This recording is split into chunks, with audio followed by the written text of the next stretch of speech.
Muchísimas gracias a quienes se incorporan en este momento, al Telediario 1+1 y también a los que nos siguen desde el principio.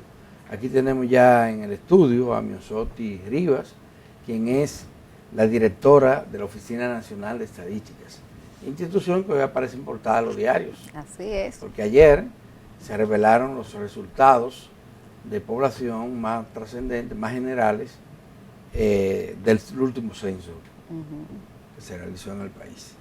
Miosotti, ¿cómo te sientes? Ya ha bajado la presión, ¿verdad? Pero ha bajado la bien, presión porque sí, ha habido bien. mucha presión. Sí, pero súper bien y muy contenta de que podamos, ese esfuerzo, ¿verdad?, que hemos hecho como país, pues poder de alguna manera retribuirlo en un tiempo que tal vez muchas personas se lo encuentran largo, otras corto, otros dependiendo, ¿no? Pero yo creo que ha sido el momento idóneo para hacer un trabajo de calidad y de que los datos que se presentaron el día de ayer, pues se difundieron, son datos que la gente puede estar segura que se han utilizado, se ha llegado utilizando los más estándares, los altos estándares de calidad que existen a nivel internacional en el marco de lo que se llama todos los códigos regionales de buenas prácticas para las estadísticas. Lo que se reveló ayer es lo que tiene que ver con el tamaño de la población dominicana y volumen, la distribución por provincias y región. Sí. Vamos a recordárselo a la gente. Sí, bueno, tenemos 10.760.028 habitantes en todo nuestro territorio nacional. Es la población total. Fíjate que las proyecciones estadísticas daban más o menos eso. Sí, estaban en 10.6 la proyección de aprobación. Sí, eso es importante que lo rescates, Alberto, porque era como, es un dato que está esperado. Yo le digo a la gente, a ver, hay que leer ese dato en un contexto, y el contexto viene de lo que ha pasado anteriormente, cómo son las proyecciones, cómo esperamos que el dato se comportara, y ahí entonces eso es lo que refleja una pequeña variación entre hombres y mujeres en relación a el año 2010, porque ahora las mujeres, son 50.5%, 49.5% los hombres, pero es un dato que se va intercambiando a lo largo de nuestra historia censal. Unos momentos son las mujeres, otras son los hombres, pero más o menos siempre ahí. Esa es también un dato demográfico del índice de masculinidad que se va manteniendo 1 punto y tanto, ¿no? Pero este dato global nos revela también que el ritmo de crecimiento de la población es moderado. Sí. Bastante moderado, ¿verdad? Y que se ha ido reduciendo. Se ha ido reduciendo. Sí. De hecho, yo creo que uno de los datos más, es un dato interesante, que es el dato que yo creo que tenemos que mirar con más atención, porque te está diciendo entonces que cada día más le estamos creciendo, pero creciendo menos, ¿verdad? Y algo que es un concepto demográfico que se utiliza mucho, que es ese bono demográfico, al final te va diciendo que la población se va a ir envejeciendo, ¿verdad? Y que eso está haciendo una presión, y va a estar haciendo una presión sobre servicios sociales, como lo de las pensiones, ¿verdad? Cómo vamos nosotros a aprovechar ahora, ese bono demográfico, todavía esa población económicamente activa, ¿verdad? Que puede trabajar. Y entonces, ¿cuáles políticas de desarrollo ya deberíamos nosotros estar anticipando en función de lo que te está diciendo la tasa de crecimiento intercensal? Ya, pero no se revelaron datos con relación a las edades de la población. No, todavía no. Ese es un dato importante. Sí. Porque hay que ver para que poder esto ha significado como la franja. Sí. A ver, nosotros luego vamos a estar dando todo el tema de la estructura poblacional, ¿verdad? Que es un poco el tema de las edades, pero algo que yo compartí ayer. Pero eso va a ser que en el 24. Sí, nosotros ahora vamos a terminar el tema de los municipios y distritos municipales. Ustedes saben que este es un tema. Eso, nosotros estamos para el próximo trimestre, ya en octubre, noviembre, creo que vi la fecha, si no mal recuerdo, está para el 1 de noviembre, ¿no? Esa publicación, esa difusión. Pero lo que pasa con esto es que tenemos que terminar esa parte, y hay que terminar antes de luego irnos con la estructura de las edades, el tema de la codificación de las preguntas abiertas. Entonces, para ya tener la base de datos completa y poder entonces terminar que también esos volúmenes que impactan sexo, edad, a temas como educación. ¿Preguntas abiertas como cuáles? Todas las preguntas de ingreso eran abiertas, de trabajo, las de educación estarán abiertas.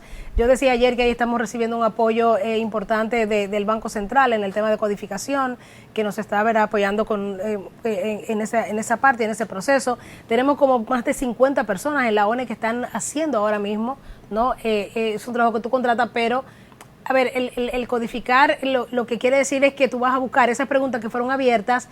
Hay una serie de clasificadores, ¿verdad? Entonces tú tienes que ordenarlas.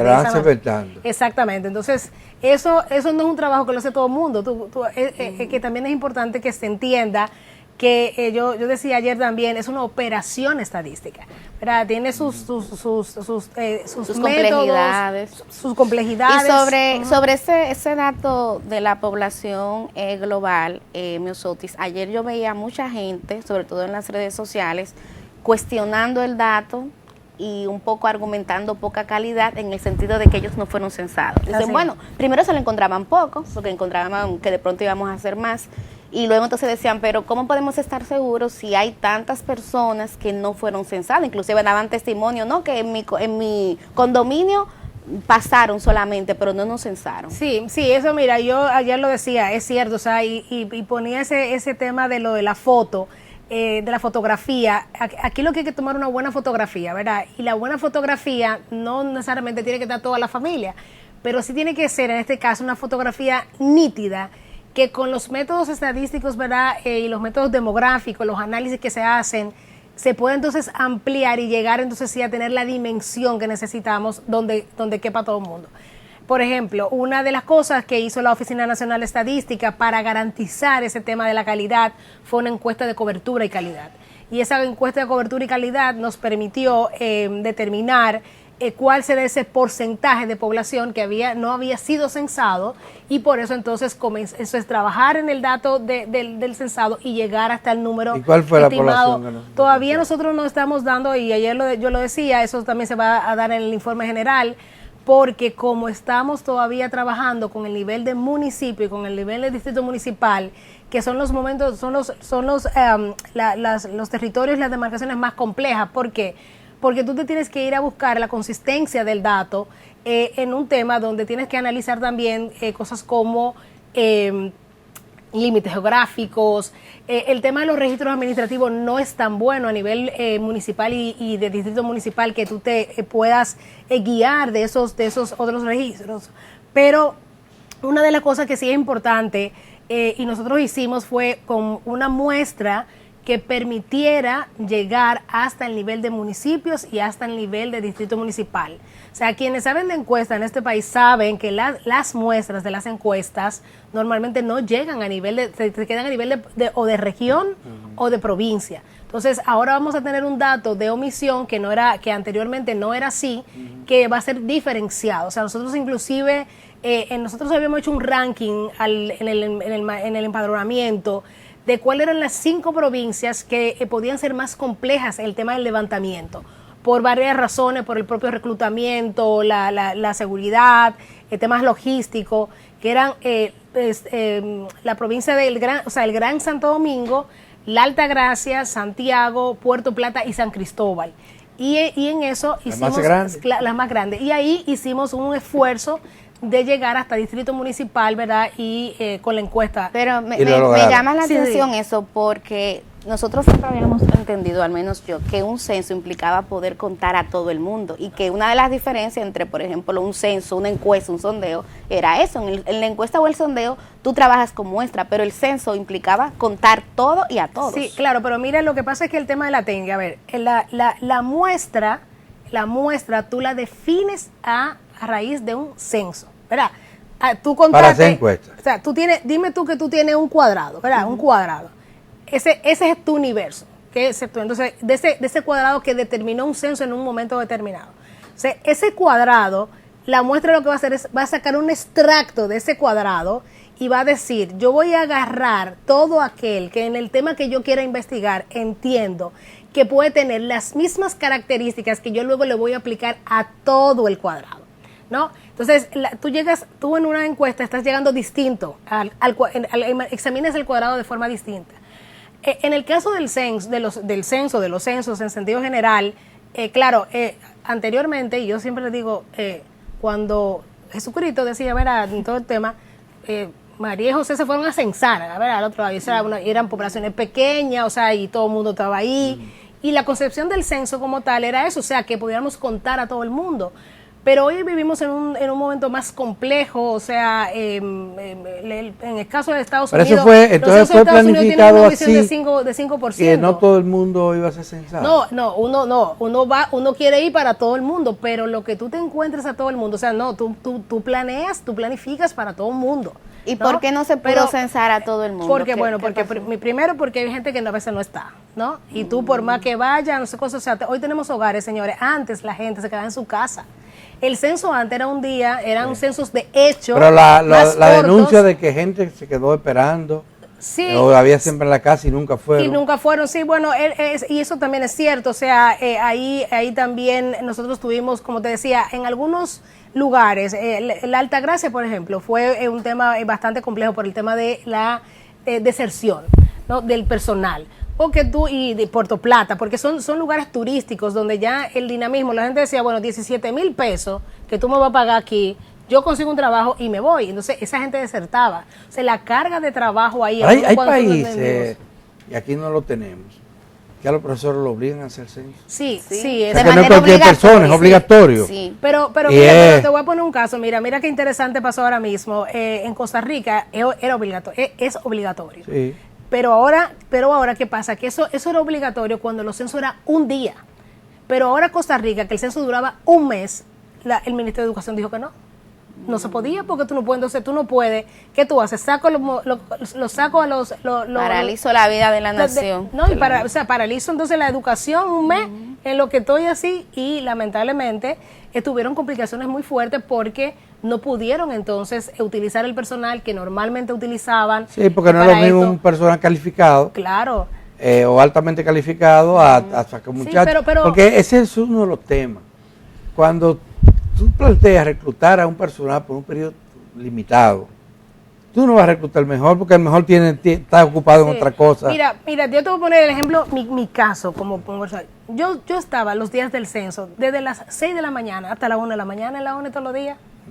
Y para que me censaran, yo tuve que coordinar que pudieran, y porque yo no iba a estar en mi casa, yo tuve todos a la directora de la Oficina Nacional de Estadística. Claro, o sea, porque no, pero no estaba, o sea, él hubiera llegado a mi casa y no había un informante clave que pudiera, porque acuérdense eso, o sea, tenía que tener una persona de 15 años o más que pudiera responder a las preguntas, sí, ¿no? Claro. Entonces, yo sé, o sea, como les digo, yo sé que hubo gente donde no llegamos, o sea, y por muchas diversas razones, pero la gente puede estar confiada que, dado las técnicas demográficas que hemos utilizado en la revisión, ¿verdad?, de otros registros administrativos, cómo ha ido el dato que estamos presentando, un dato confiable, ¿no? Es un dato... Bien, hay resultados que se han dicho ahí que han sorprendido, eso de que Santiago tiene más gente que el Distrito Nacional, sí. La Altagracia también. Sí.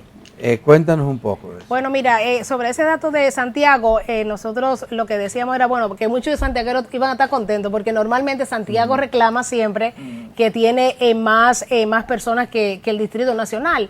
Entonces, ahora Santiago entra como una provincia que crece.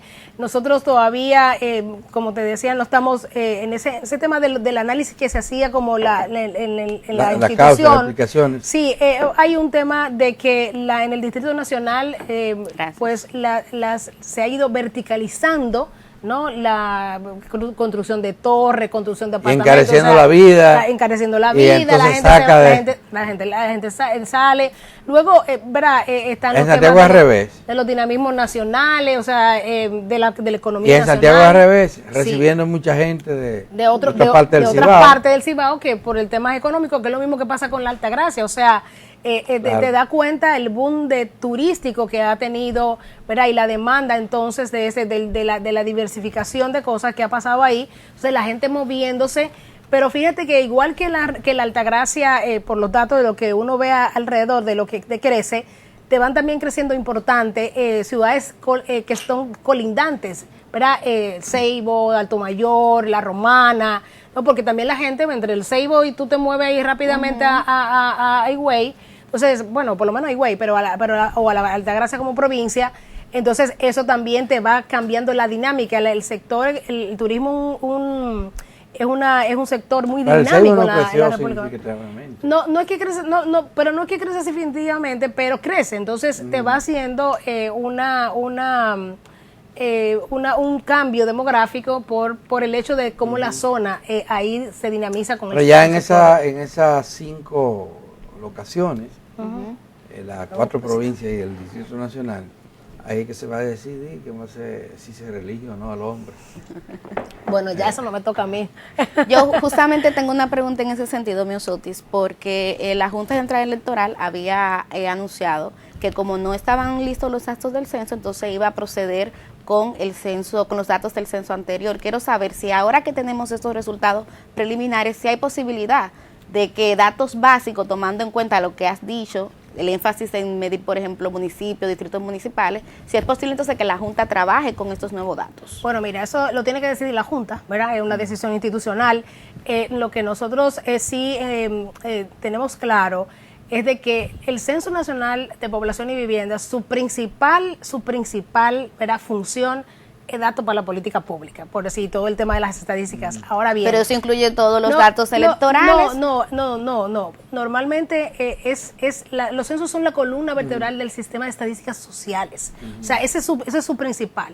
¿Qué es lo que pasa no en este país, en muchos otros? Que ante no instrumentos idóneos para otro tipo de cosas, tú agarras el censo, que es el que tiene, le mete población, donde a veces tal vez habría que pensar en otros conceptos. Pero en el caso de la Junta Central Electoral, entiendo que en base a la ley, ¿verdad?, que tienen, ellos tenían un plazo para definir los tiempos y definieron en función de ese plazo que tenían. No en función si estaban, porque no era que ellos estaban aquí sentados esperando que los datos salieran. Sí, ellos tienen una ley que tienen que cumplir y en esa ley, por lo que yo he leído, entonces tenían que cerrar 18 meses. Pero no hubo ningún nivel de coordinación entre la Junta y la ONE.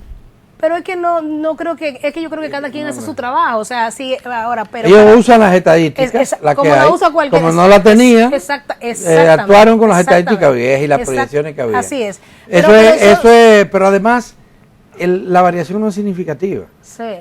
Pero fíjate que yo creo que hay algo también que es importante, o sea, que la gente sepa, para que se hubieran podido usar los datos en los tiempos que la Junta, ¿verdad?, su ley le demanda, contempla. El censo debió hacerse por lo menos en el 2020 y si no en el 2021. Porque eso como estaba planificado. Los datos tenían que estar 18 meses antes de las elecciones. Sí, hablando de datos, y Alberto hacía referencia a algunos que sorprendieron, otros que se echaron de menos. Con el tema de la población total, 10.760.028, pero la gente preguntaba ayer, ¿y los extranjeros? Yo sé que ahora tenemos unos datos iniciales, pero si se determinó la cantidad de dominicanos al día de hoy, ¿no era posible también determinar la cantidad de extranjeros? Ya, no, porque a nosotros, a ver, el concepto es población total. No te está hablando, ¿verdad?, si son solo dominicanos, es la población. Acuérdense que el censo, el concepto es residente habitual. Entonces, ese censo... Ese es un censo de residente habitual, que es aquella persona que tiene viviendo 6 meses o más en la República Dominicana. Luego vamos a analizar, o sea, luego el dato va de cuando se vea el tema de la migración, vamos entonces a saber qué porcentaje de ese total...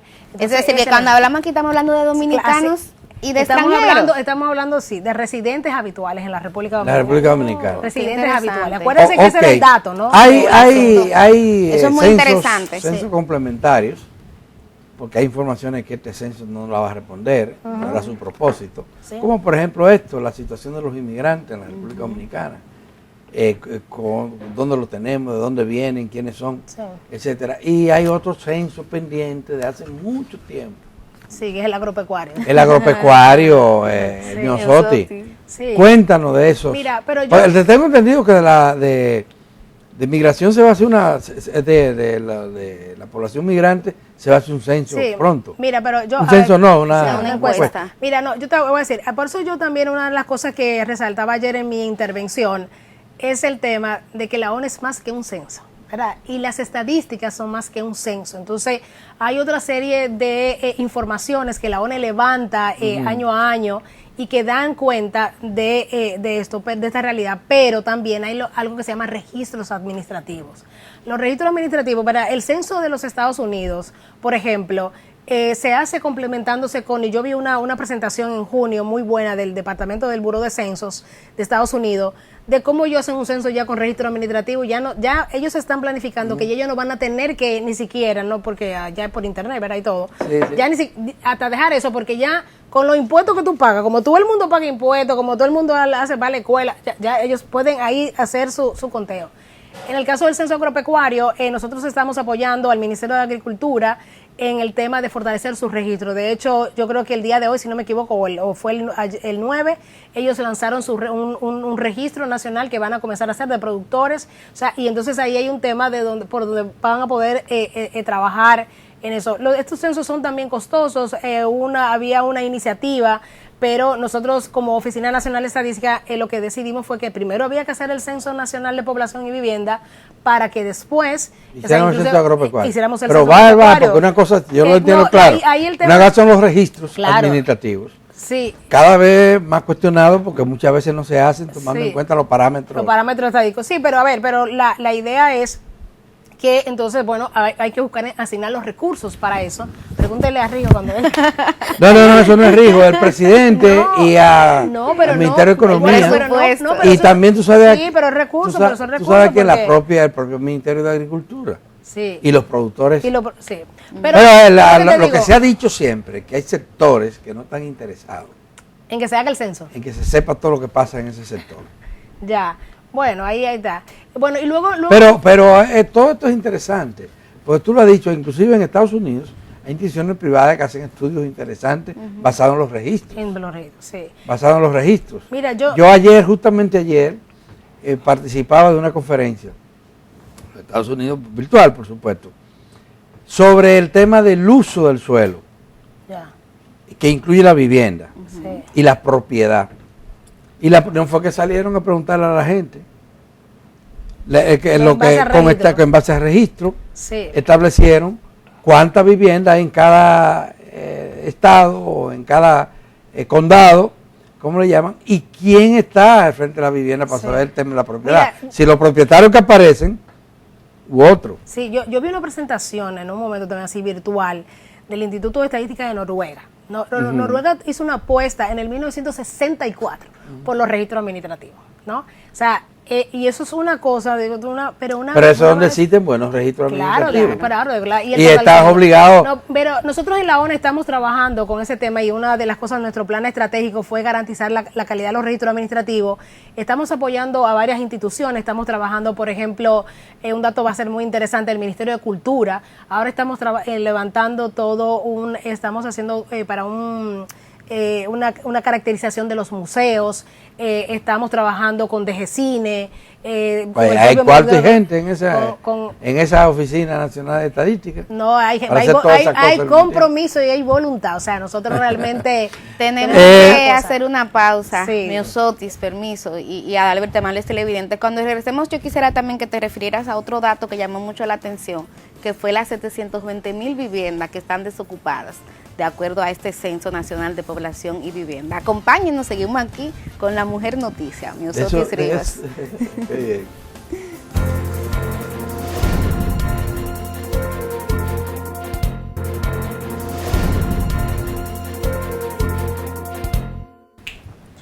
Muchísimas gracias por mantener la sintonía con Uno Más Uno. Hoy con Plato Fuerte estamos conversando sobre los datos del 10º Censo Nacional de Población y Vivienda y tenemos aquí a la directora de la Oficina Nacional de Estadísticas, Miosotis Rivas. Antes de la pausa, yo le hacía la pregunta sobre uno de los datos que veo que llamó mucho la atención, que es en relación a la cantidad de viviendas.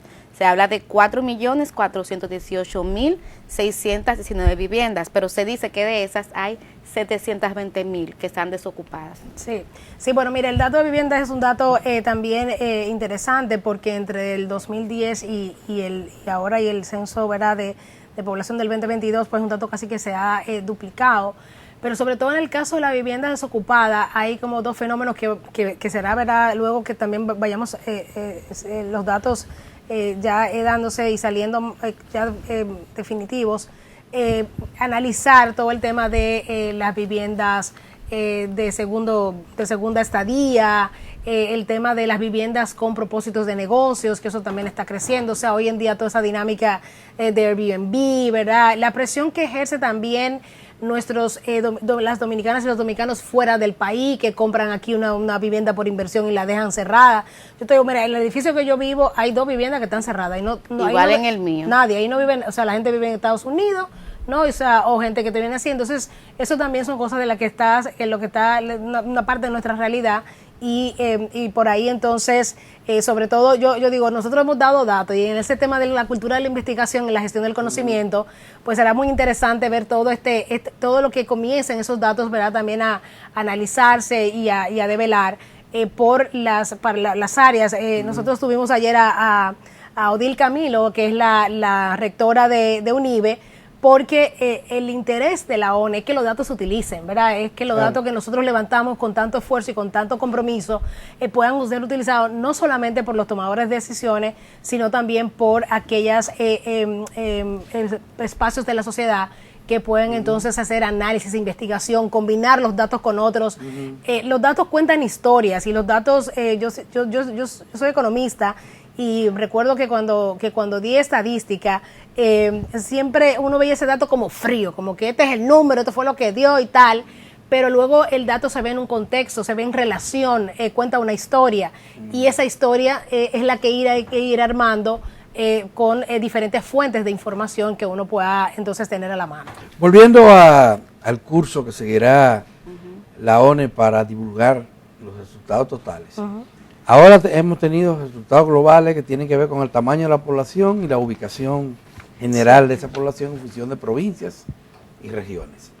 ¿Cuándo tendremos nuevos datos que no sean solo en el 2024? Sí. ¿Y qué datos serían esos? Sí, los próximos datos que vamos a dar son los de municipios y distritos municipales. ¿Eso será cuándo? Eso será como te decía en el segmento anterior. Un trimestre. En el trimestre que viene. O sea, acuérdate que ya el trimestre que viene es octubre, ¿no? O sea, entonces a partir, en ese trimestre que vamos a dar los datos que vienen, nosotros vamos a seguir con ese tema de la codificación.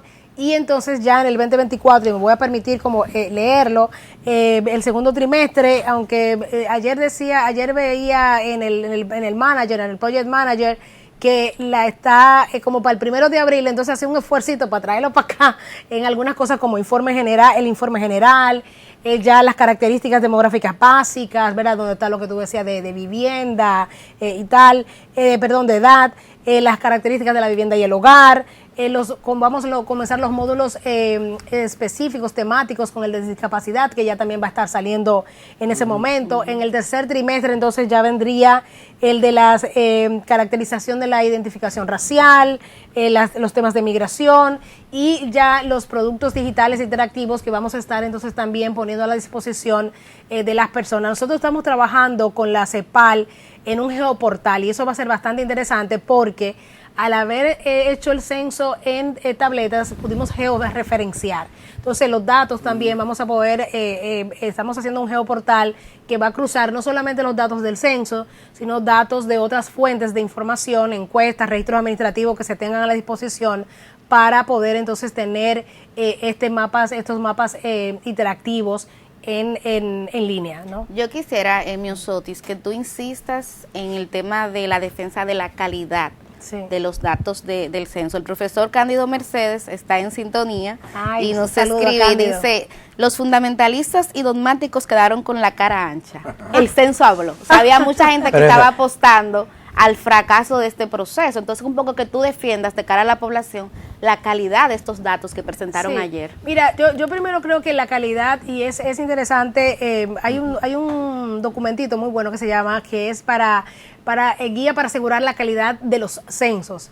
Y una de las primeras cosas que te dice es que la calidad es un concepto que ha cambiado en materia censal, ¿verdad?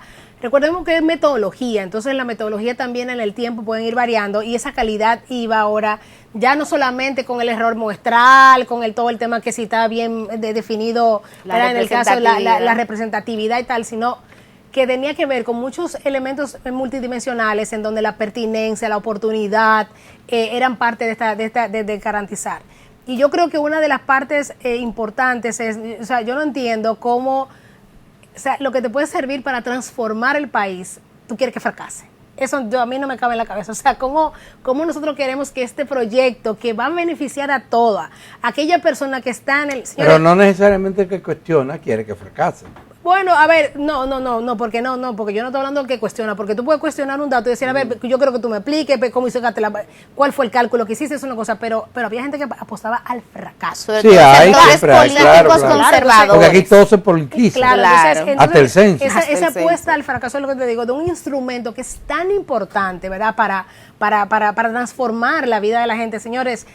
Hay unas fotos. Tan importante hasta para la campaña electoral. Claro, para que puedan dirigir su cosa bien. Pero mira, hay unas fotos, varias fotos, ¿verdad? De empadronadoras y empadronadores que se fueron en burro, en unos como barquitos para poder ir a la Saona a censar gente, o sea, a la Catalina, o sea, y llegando hasta ese rincón donde yo quiero que la política pública llegue. ¿Entiendes? Donde yo quiero que podamos realmente transformar la calidad de vida de la gente y que independientemente de que usted vive en una torre lujosa, así usted vive en el campo más recóndito de este país, o sea, usted tenga oportunidad. Y ya que mencionas... Pero, ¿y lo tomarán las autoridades en cuenta estos datos para planificar? Pero mira, entonces ese es un rol que tiene que hacer la sociedad ahora. Yo lo decía también ayer. O sea, hay datos ahora. Entonces exijamos y luego exijamos que se utilicen y monitoreemos e informe sobre lo que parece que el haciendo. Presidente Abinader sabía que Santiago era la provincia de mayor gente. Él tiene hasta casa ya. Él no es santiaguero, no es santiaguero, no. Él es santiaguero, su papá era santiaguero. No, mira, pero lo que están haciendo en Santiago hay muchas inversiones. Sí, muchas. El sector privado también, porque ahora con esta avenida que se le han ampliado la entrada de Santiago, esos santiagueros están, que no hay que los soporte. Sí, mira, a ver, porque el presidente Abinader lo conocí en este proceso, no sé, de lo que he visto de él es que es un hombre, o sea, tiene una capacidad de retención, ¿verdad? Primeramente, ¿verdad? Y está contigo y te pregunta hasta del mínimo detalle, pero observa, él observa y escucha. Eso es lo que yo he podido, ¿verdad? De mi experiencia profesional. Sí. Entonces, va viendo la transformación, o sea, va viendo las cosas, cómo se van dando, y pues me imagino que está actuando, pero la Oficina Nacional de Estadística no le dijo nada antes, eso es... No, yo estoy... bromeando, una chance. Porque el presidente Abinader, desde que comenzó su mandato, sí, le puso mucha atención a Santiago. Sí, yo no sé cuántas veces ha ido, pero la cantidad de obras, el monorriel, esa entrada de Santiago ahora con la ampliación de la autopista Duarte le da un esplendor a ese pueblo. Claro. No, y además no, el pueblo tiene un tema de conexión, o sea, porque acuérdate otra vez, yo creo que es importante todo el tema de las leyes de regiones de planificación, porque Santiago, a ver, tú tienes ahí un aeropuerto, tienes conexión con el mundo, ¿no? Tú lo conectas internamente.